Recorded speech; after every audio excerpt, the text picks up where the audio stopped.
नमस्कार दोस्तों, आज हम बात करते हैं, बहुत ही एक नाजुक सा टॉपिक है और सीरियस है कि महामारी तो हमारी आई नहीं और बच्चा कैसे आ गया। तो ऐसा कब होता है, क्यों होता है और कैसे होता है। लेडीज़ को, महिलाओं को जैसे ना बहुत ध्यान रखना पड़ता है अपने रिप्रोडक्टिव टाइम में, जब उनको प्रेगनेंसी होने के चांसेस रहते हैं, वो भी अनप्लैन्ड। तो हमें बहुत से बातों का ध्यान रखना पड़ता है। Myself doctor Savita Lalgadiya hospital, Gaganpath, Shri Ganganagar, Rajasthan से। तो मैं हूं आपके लिए delivery specialist, sonologist, infertility specialist और आपको अच्छे से गाइड करने के लिए यहाँ पे। जैसे ये कब होता है, ज़्यादातर क्या है, जब बच्चा हो जाता है ना, तो जैसे बच्चा दूध पी रहा है, चाहे नॉर्मल डिलीवरी हो चाहे सिजेरियन हो, तो महीना बंद हो जाती है। ये महीना बंद हो सकती है आपकी, किसी किसी को 3 मंथ्स, 6 मंथ्स, 1.5 साल या 2 साल, ज़्यादातर 2 साल मैक्सिमम पीरियड होता है। क्यों होती है ये महीना बंद? जैसे बच्चे को आप दूध पिला रहे हो, तो दूध पिलाने वाले जो हार्मोन होते हैं ना, प्रोलैक्टिन, वो तो बढ़ जाता है। तो जब महीना आने वाले जो हार्मोन्स होते हैं, एस्ट्रोजन और प्रोजेस्टेरोन, वो उस समय कम हो जाते हैं, तो आपके एग बनने बंद हो जाते हैं। फिर मेंसेस भी रुक जाती है, क्योंकि अब आपकी ड्यूटी बन रही है बच्चे को दूध पिलाना, उसको पालना।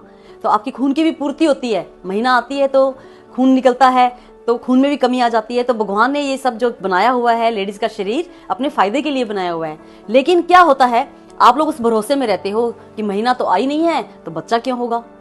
लेकिन धीरे धीरे अंदर ही हार्मोन्स के लेवल, आपके प्रोजेस्टेरोन, जो एस्ट्रोजन, जो महीना आने वाली होती है, कभी भी बढ़ सकता है।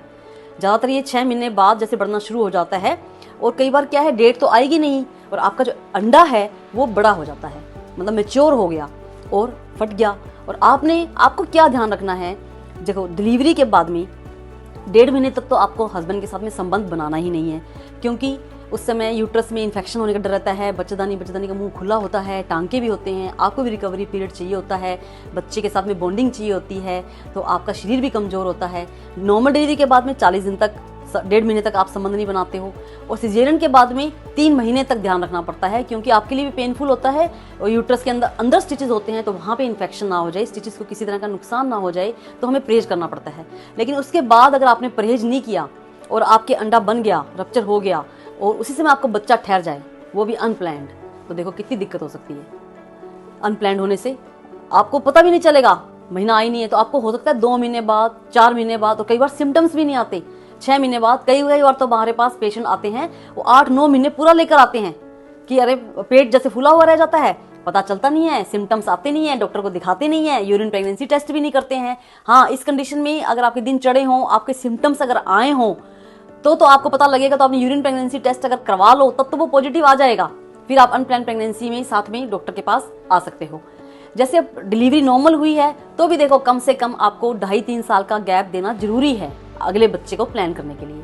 क्यों? क्योंकि देखो अब आपके अंदर भी खून की कमी आ जाती है, बच्चे को फीड करवा रहे हो, उसको भी पालना है, कैल्शियम की कमी आ जाती है, रिकवरी भी चाहिए यूट्रस को, आपके रिप्रोडक्टिव ऑर्गन्स को, तो हमें 2.5-3 साल का गैप देना बहुत ज़रूरी है।